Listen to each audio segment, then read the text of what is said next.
Sure. Thanks, Mary. I'm glad to be with you. Jonathan, great presentation. And your words and Donovan's were, you said you would pile on Donovan, and I'm going to pile on you. So it's spot on. And your point is that it's just really hard. It's just really hard. And your advice is great, but it's a real struggle. To your point, Miriam, who am I? I'm an athlete by background, but just Division I, played basketball at Purdue University, and then went on to a long career at Ernst & Young, now called EY, for 38 years. Couple years in the Clinton administration. I worked for the First Lady for a few years on healthcare reform, Superfund reform. So government experience and back in the private sector. Started my career with EY in Indianapolis, Indiana, and having played basketball at Purdue University, the reason I point this out is that, I joined pretty much an all white male Republican profession at the time when I joined. And I was the first woman in that Indianapolis office. And I will tell you, I had every advantage in the world. And the reason was because I was an athlete. And I had played basketball at Purdue. And in the state of Indiana, if you'd played basketball at university, you pretty much walked on water. So I had an actual advantage. It neutralized the fact that I was a woman, which would have been a disadvantage. And instead, being an athlete actually gave me a great advantage. So I got off to a great kind of career start. Had a great career at EY. But I retired last June at age 60. It's mandatory retirement. So I retired, and I will tell you, the experience is very similar, I think, to your sporting career ending. Because Jonathan, everything you said resonated deeply with me as well. I've had a heck of a year, and I've struggled mightily, and I didn't seek help, and I didn't tell anyone about it. And I'm now getting divorced as a result of it. So, the story is a real struggle, and it's not ending well for me. So I listened to, a lot of what you were saying for sure. But that, I guess then while I was at EY, I started something called the Women Athletes Business Network. And we were sponsor of the Rio Olympics at EY. And I was just looking for how could we be a meaningful sponsor, not just be a sponsor, but actually do something meaningful for the Olympic movement. And when I studied the values of the Olympic movement, I discovered that gender equity and the support of female athletes was really important in the movement. And I honestly didn't realize the commitment to that. And I said, well, gosh, we are so committed to women at EY and inclusiveness. Let's partner with the IOC in some way to, along this agenda. So I started talking and interviewing female Olympians. And much to my surprise, without question, I would talk to female Olympians and female Olympians that had retired from sport both. And I got a consistent story. The ones that were still competing were scared of not competing. And the ones that had stopped competing said the day they stopped competing, everyone in the world, applauded them and said, can't wait to see what you're going to do next. And they all disclosed, I didn't have a clue what I was going to do next. And I was scared to death. And so this story over and over, I'm like, this is a real, how in the world can I be hearing the story? This is the greatest leadership. This is the greatest pool of leadership talent in the world. How can it not see that in itself? And then I realized that the world wasn't seeing it because the business world wasn't helping them transition at all. In fact, wasn't even aware of this leadership pool talent that was sort of left on the cutting room floor. So I started the Women Athletes Business Network just for the very reason, Jonathan, you were talking about. It was to help elite female athletes pivot, transition to life after sport. So very much just echo what you said. And then EY also went on, we started that program, but then we went on to really focus on hiring the retiring Olympians. And trying to give them a landing. And what we found was giving them a commitment of a job before once they had announced this was going to be their last games, we would work with those that we thought made sense, that would have that intersectionality in our business and actually find fulfillment working with us. We would make the offer and get them sort of signed up before that last games so that they were mentally free to compete and not be paralyzed by what was coming next. So you know, lots more to learn, but we've learned a lot in working with them. So Mary. Yeah, that's really interesting what you're sharing.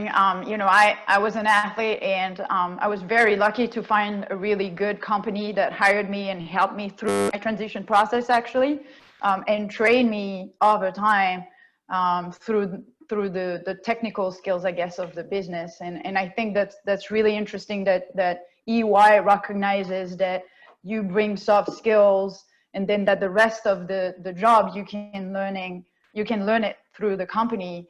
And I feel a lot of organizations are starting to see this more and more, because we are now recognizing that you need more of those soft skills, perhaps way more than the technical skills now.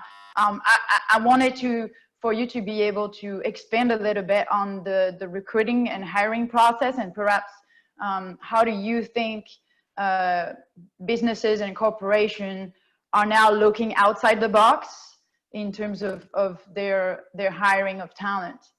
Yeah, I think, you know, companies used to talk for a long time. They used the term even, you know, I just want to hire best athlete. I want to, you know, if for a particular position, the word in the industry was always, you know, I just want to hire the best athlete. And it's so funny that that was the description, because it's really true. And that's what, as you said, companies have come full circle now to actually going, aha, I really do need to hire the best athlete. And I can teach them the hard skills. I can teach them what we do. That was the kind of the philosophy we had at EY, is we could teach them what we do. What we couldn't teach is that leadership, that DNA for success that was baked into an elite athlete. We couldn't train that into people if we had tried a million years, because, you know, it started at age 2 for most elite athletes. And that was just the soft skill. So, you know, the recruiting process, you know, what Jonathan said was so important is, you know, it's not that the athlete can just go out and take any job. They could be unfulfilled, and, you know, then the employer won't have it be a good experience either. You know, so there's a lot of pre-work kind of to do. That finding your passions, finding your interests, finding your strengths while you're still competing is absolutely right. But it's really hard to do, because at that point, your passion is sport. You know, and now Kobe Bryant identified it. You know, he had another, and he did identify it. Most athletes really struggle with that when they are competing and training and competing and training and just struggling to exist, competing and training. It's really hard to find that other thing, because that is your passion. That's what your entire goal in life is about at that moment. So I find it's absolutely the right thing to do. It's just really hard to do. So one thing that we learned through this Women Athletes Business Network is that when the career in sport ends, we have to do a little, we have to back up and do a little legwork usually to help the athlete find their passions, to help them start to discover their strengths, because they don't really know them. They have all the leadership talent in the world, but they don't quite know where that direction is. And so what I had always wanted to do, it was still a work in process when I retired, was create a stable of corporations that would take the athletes for internships, to let the athletes almost sample different industries, sample different jobs, you know, and just, but no, it was a sampling. You know, it wasn't intended to be a trial and error. It was a sampling to help them discover, actually, and to help the employers discover where the right match was going to be. I felt like that was important, was to give the athletes that experience. The other thing, though, in our work with the athletes and in our research, is it seemed to us that the athletes were uniquely equipped to become entrepreneurs.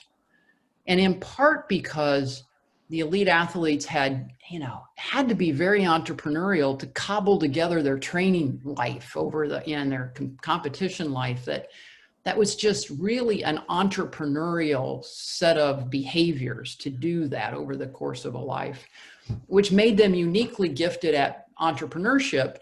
Not who knows what kind of company or what kind of entrepreneurship, that was yet to be discovered. But what they were really good at fundamentally for an entrepreneur is that belief that failure is not an option. It's like, I'm going to take that hill and I will take that hill. Failure is not an option. And that has to be the mentality of an entrepreneur. And, and, and also the athletes tend not to do real well in a kind of a corporate bureaucracy. I can be a little bit frustrating when you got to take that hill and you just want to take the hill and there's 14 layers you got to deal with to get there. So I also wanted in this stable of experiences to have a few private equity firms that have a portfolio of smaller private kind of entrepreneurial companies to let the athletes experience some of that too. I think all of that is awfully important. Absolutely. And I can resonate on a lot of things that you just said. I think Visa and EY and my company, Accor, who are all sponsors of the Olympic sport and the Olympic movement, actually do a good job at sampling and offering different experiences within their company because they have the power to do that. I also really like that you touched on the adjustment style, perhaps, that needs to happen between the sports world and the corporate world. I think it's sometimes quite challenging for athletes to adjust to a pretty hierarchical way of working, where it may not be as straightforward as they're used to on the field. It might be much slower than they're used to.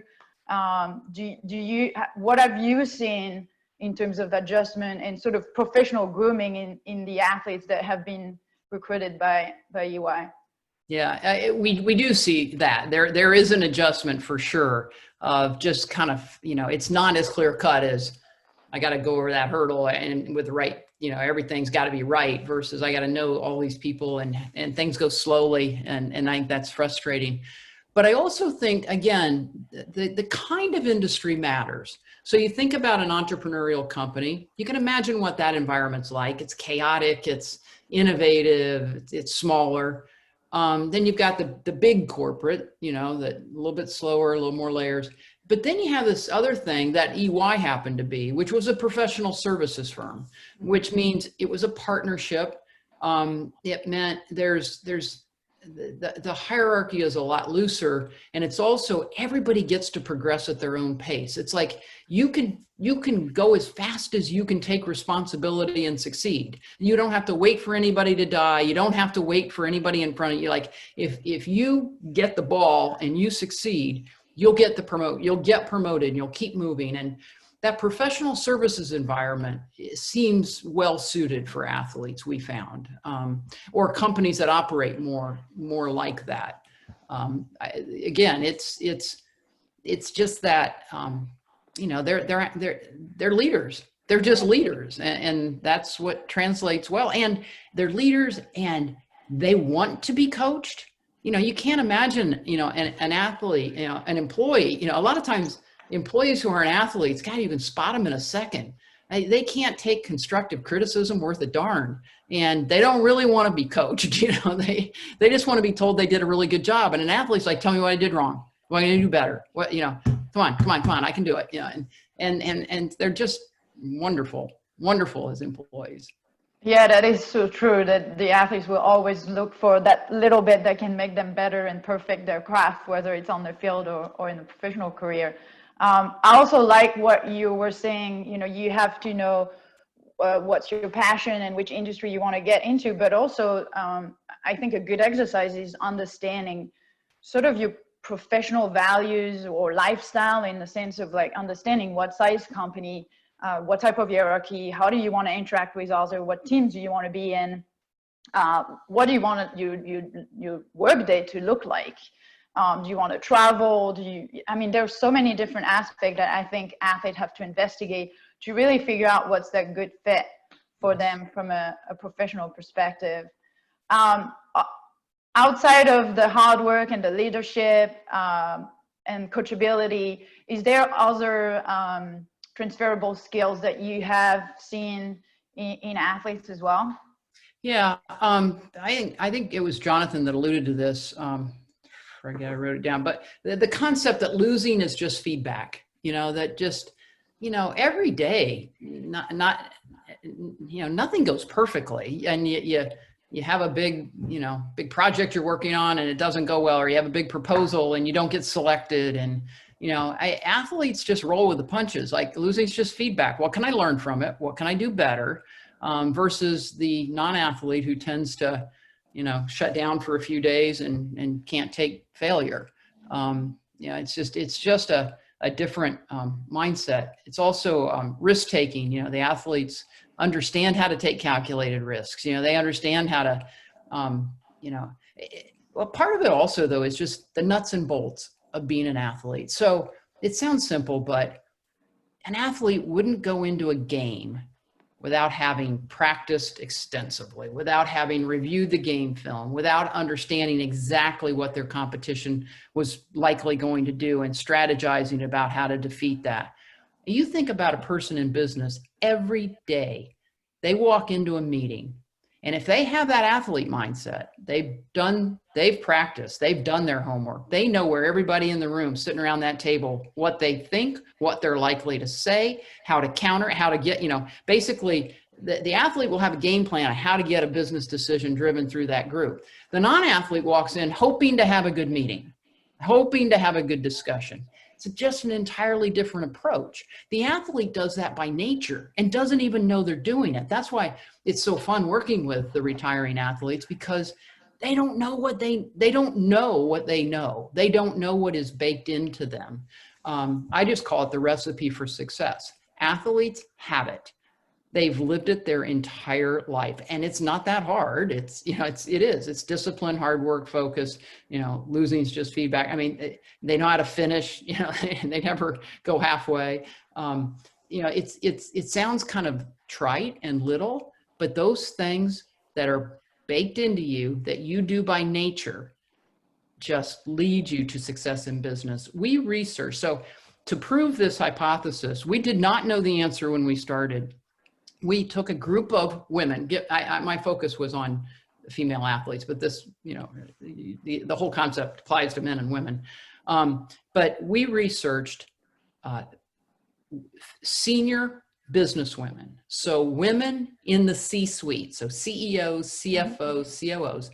We researched a population of women in the C-suite, and we wanted to find out how many had been athletes, because I had a hypothesis that many of my friends were. And so I just wanted to see. So anyway, we found that in our population that we surveyed and researched, 94% of those women in the C-suite had played sports. 94%, that's almost every woman. And over half of those had played at a university level. So fairly advanced. That doesn't mean if a young girl, becomes an athlete, becomes a good athlete, she's going to be ultimately in the C-suite of business. That it doesn't imply a cause and effect. But what it does imply is that what it takes to get to the top level of business, the athlete knows it. And the athlete's able to get through the system.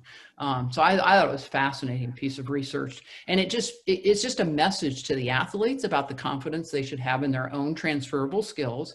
And it's a message to the parents to keep their young children participating in sport, when society oftentimes there reaches a point where they're encouraged to drop away perhaps. And they're never more important, especially for girls.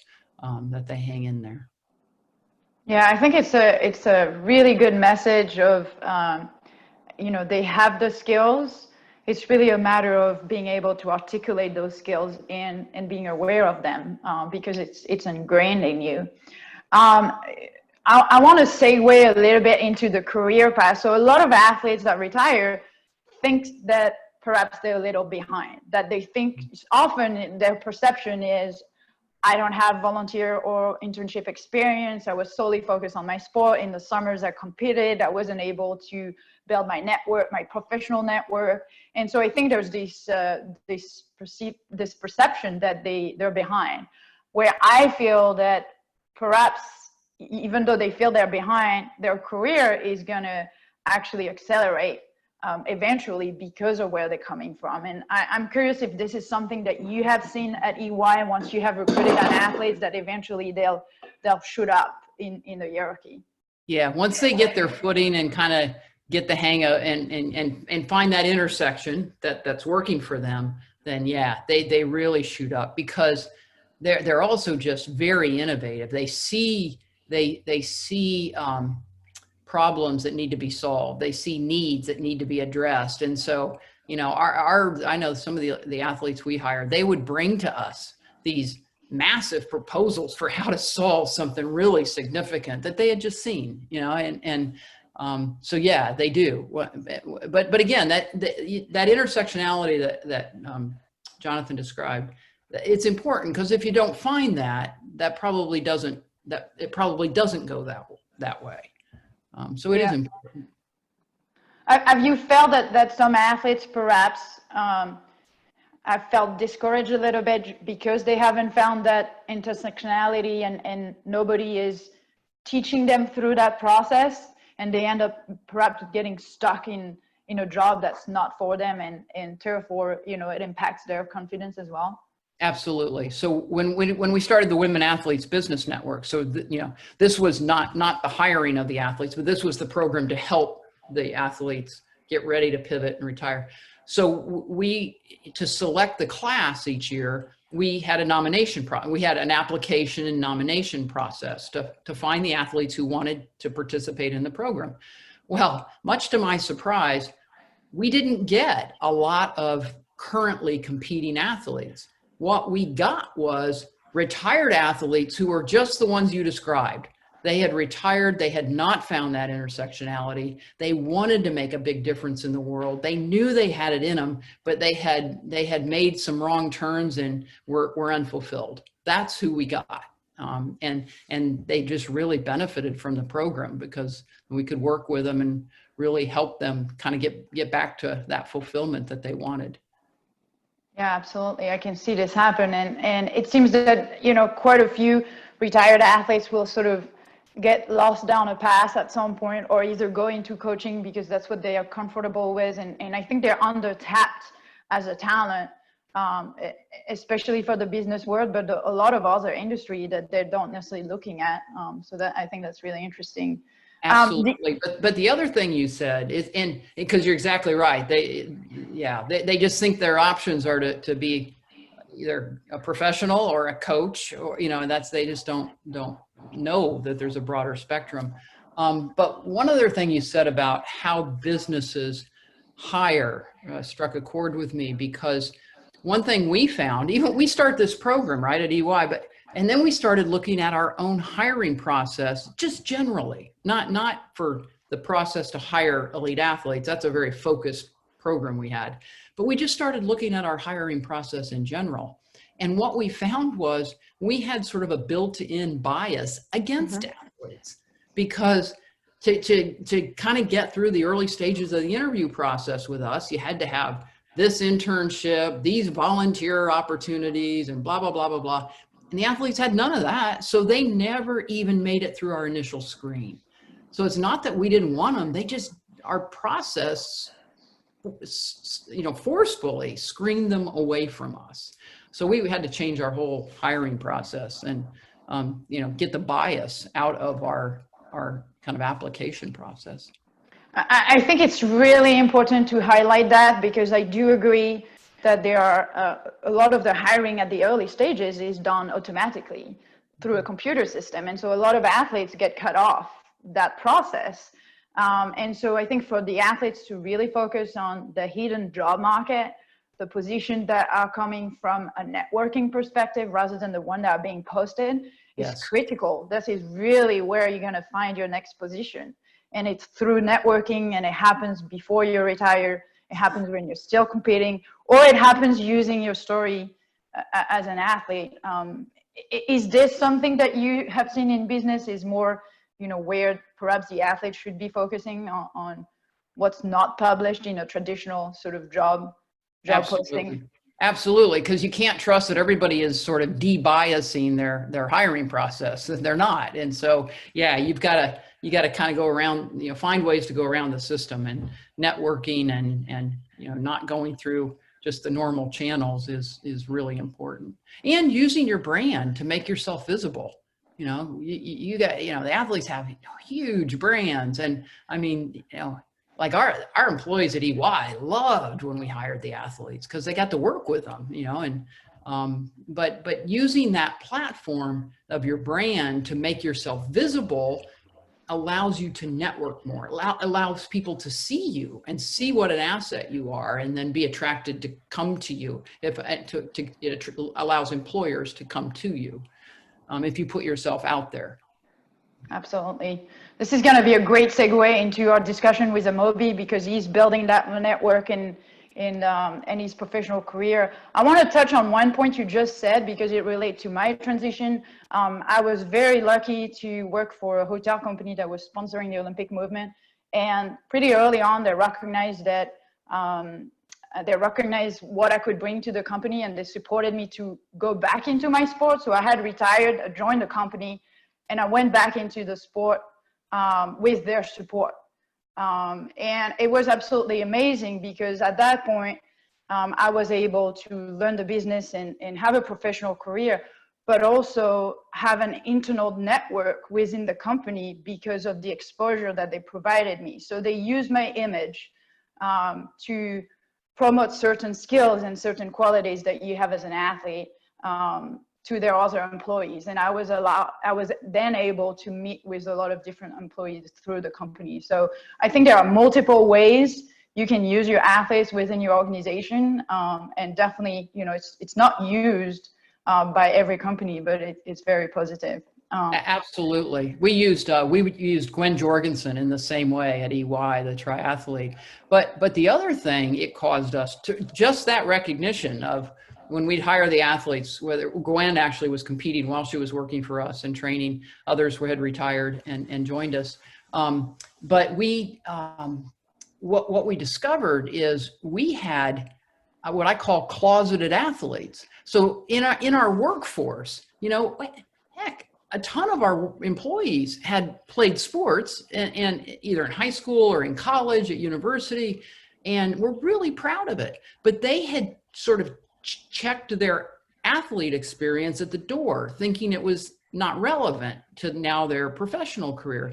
And this whole program caused us to go back and say, because our employee athletes started coming out of the woodwork. Like I was a D1 athlete, I was this, I was that, and we're like, wow, they've got skills that we're not really leveraging and using. And so I think it helped a lot of our workforce kind of feel a lot stronger and better about what they were good at.